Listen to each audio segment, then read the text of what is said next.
Hey YouTube, right back at you, rapid fire now. The last video of the night, thank God I'm gonna get all my videos out of the way. This one is the NFL preview for week 3 of the NFL season.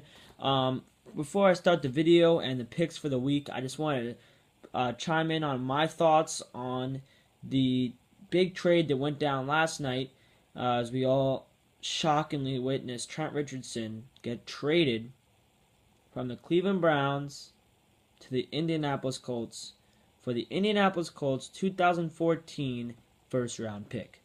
Now, so far what I've heard is that the reasoning for this coming from the Browns is that they are looking to draft a franchise quarterback with that pick. Now, the Browns being 0-2 and having no hopes of looking up or looking better, what in the world makes you think that you're gonna have a pick any higher than probably around any lower than probably around 3 in the first place? So if you're gonna have a 3rd overall pick, why don't you just take your franchise quarterback down instead of trading your franchise running back? It makes no sense. I don't even want to discuss it. Let's get into this video.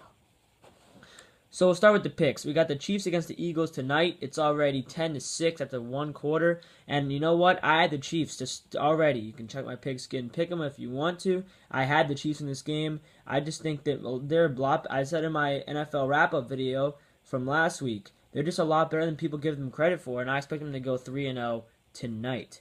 All right. Sunday, we got the Giants at the Panthers. Give me my Giants. Panthers secondary, not enough. And we're just going to destroy their defense. We got the Packers with the Bengals. Give me the Packers offense over the Bengals. Pretty good defense. It all depends on the pressure that they can get, because we know the Bengals are the team that is best at sacks in the league. So we'll see. And you know the Packers offensive line can be shaky at times. We got the Rams on the road visiting the Cowboys. And who did I pick in this one? I had struggled with it, but I picked the Cowboys. I wanted to pick the Rams and go against the division, but the Cowboys at home are a force, and the Rams are getting there but aren't quite there. Chargers and Titans. You know, this is when I gave a push to the home team. Give it the Titans. Jake Locker at home. I think the Titans have played really well in 2 consecutive weeks, and I think they get the job done for their 2nd win this week. We got the Browns and the Vikings, a matchup of 0-2 teams. I think the Vikings will win this one easily at home. The Buccaneers take a trip down to New England to face the Patriots. The Patriots will improve to 3-0. Same with the Saints, 3-0 after they host the Cardinals, I believe. The Redskins are 0-2, but they're hosting the Detroit Lions. I think the Lions throw all over the Redskins and win it.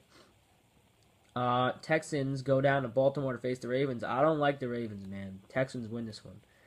Falcons going down to Miami to play the Dolphins. I thought about this one for a while, but take the Falcons on the road, putting some faith in the road team.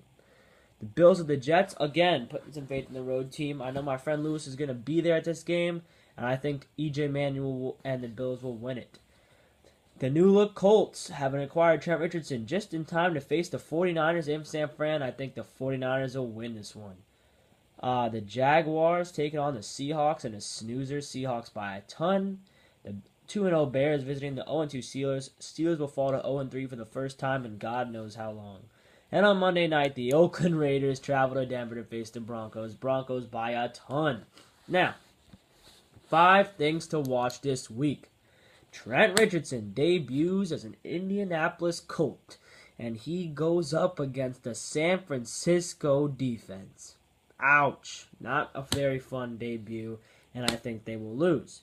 Number 2, there will be, after this week, a lot of teams that you did not think were going to be 3-0, and you did not think were going to be 0-3 that will be either of those. Watch out for that. I'm excited to look at the standings at the end of the week and see just what kind of shocking things are going on in this league, and hopefully it doesn't include the Giants. Number 3, watch that Redskins D.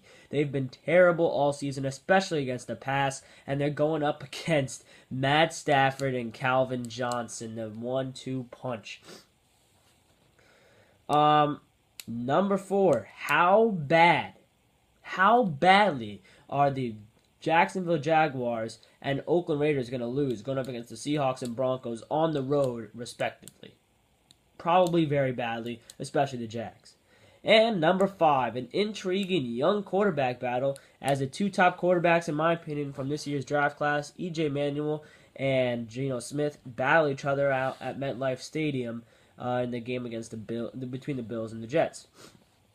So who's my top 3 and bottom 3 this week? My teams, top 3 teams. At number 3, I got the Bills to put on a good performance in a big game for them and improve to 2-1 over the Jets. And 2-1 are no-brainers. The Broncos and the Seahawks.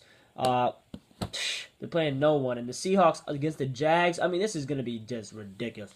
That very well might be the best team against the worst team in the league. Bottom 3 for this week. You give me the Panthers at number 3 going up against my Giants. I think we're going to put up a lot of points on them just like we did last year. Number 2, the Jaguars. I spared them because they're in a game that they just cannot win. And number 1, the Browns. They're going to show just how bad they are after that trade. And the Vikings, who they're playing, do not deserve to be 0-2, and are very much better than 0-2. Just ask anybody who's looking at their roster and sees Adrian Peterson. So my top 3 players for this week. At number 3 and 2, we have a wide receiver quarterback tandem. At number 3, we have Victor Cruz and Eli Manning, the tandem, going up against the Giants. And it could have been Hakeem Nicks or Ruben Randall, but I'm going with Victor Cruz, who's had 2 big games to start this season, and he's going up against a lackluster secondary in Carolina. Number 2, another quarterback and wide receiver tandem. Who else? Matt Stafford and Calvin Johnson. You know Stafford throws more than any quarterback in the league by far, and you know that the best target in the league is Calvin Johnson. And at number 1, expect AP to bust out against the Browns defense. He only has 193 yards rushing for this season. I wouldn't be surprised if he doubles that on Sunday.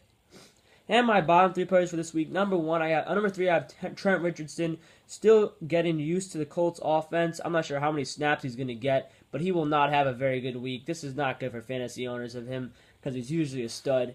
But new week with a new offense. He's only been learning for a couple days, and he has to go up against the 49ers. So, yeah, not going to be a good week. And number 2, another running back. Give me Darren McFadden, Run DMC. He's going up against the frickin' Broncos. That's not going to work. None of the Raiders' offense is going to be functioning, but I picked DMC in particular. And number 1, whoever plays quarterback for the Jacksonville Jags, whether it be Blaine Gabbert, whether they drag David Garrard off a couch somewhere, he has to go up against the Seattle Seahawks secondary. Wow.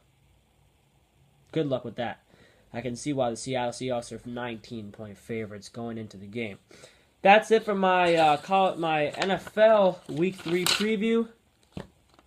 I am ready for football this weekend.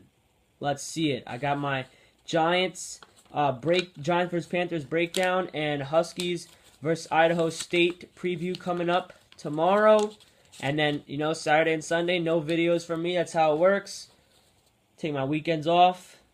That's it. Peace.